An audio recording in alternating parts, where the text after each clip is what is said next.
Po ba satisfy? Nagsisi po ba kayo na ako napili nyo? Hindi, team ni Mr. Pads. Napakagaling.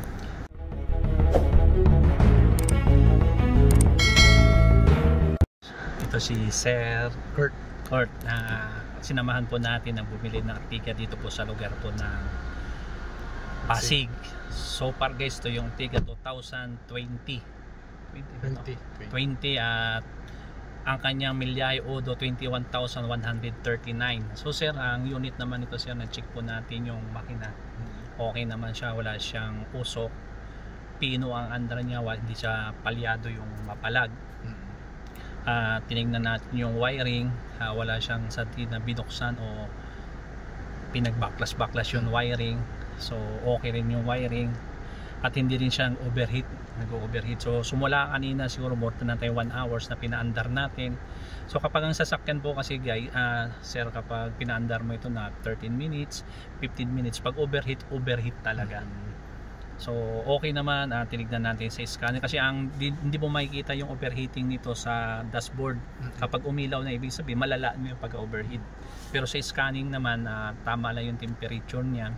So ang issue lang nito yung basag doon sa tail light, di ba? Tapos kaliwa kanan may repair lang siya, repaint na siya. Ibig sabihin, tinignan ko, hindi naman siya bangga, maring lubog lang pati kanan, so namasilyahan na siya. So ibig sabihin, nasa inyo na po ang decision kung kukunin nyo to o hindi. Pero overall naman po na kanyang pintura, nakita naman natin okay. Yung aircon malamig, di ba? Ni-road test natin, dinaan ko sa lubak kaliwa kanan. Kasi kung may noise yan, kahit maliit na nalubak, maririnig mo talaga. Kaya alam ko sinadya mo eh. Maririnig mo talaga. Galing mo rin eh. Pagkatapos yung manubela naman po, okay naman yung takbo niya. So ang recommendation ko lang dito, kasi 21 to, kinakailangan mo lang ito na PMS. So yung PMS, pabubuksan mo yung likod, yung sa harapan niya kailangan mo siya pa-machine shop. Yung rotor disc i-replace mo yung para mas magandang kapit nung brake. So sa 21, ibig sabihin yung bubuksan mo yung likod para linisin lang.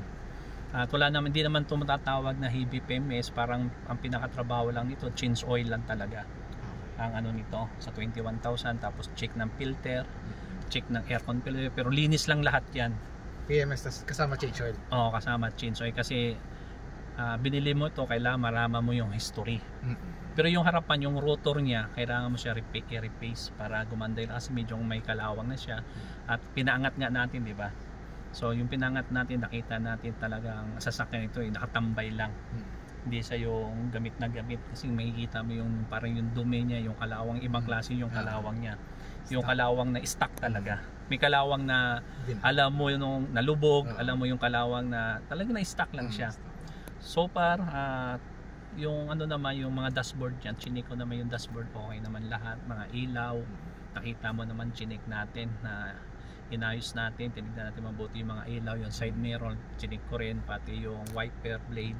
So wala ka naman masyado na ipapagawa dito, pero yung PMS normal na yan kapag bumili ka. Second hand. Second hand. So anong po masabi naman ninyo sa pag-check po ni Mr. Pad sa unit ninyo na binili, kung kayo po ba satisfy? Nagsisi po ba kayo na ako napili nyo? Hindi. Team ni Mr. Pads. Napakagaling.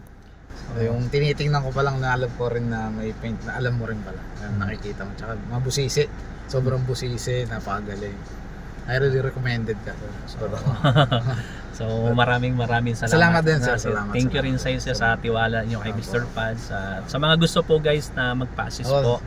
So nandito po tayo, recommendation po tayo ng ating pong kasamang buyer po. So nandiyan po ating telephone number at tawagin niyo lang po. At kung mayroon pala kayo kung mayroon kang tanong about sa yung sasakyan, pwede mo ako na i-PM anytime. So maraming po salamat. So guys, maraming salamat. God bless you po.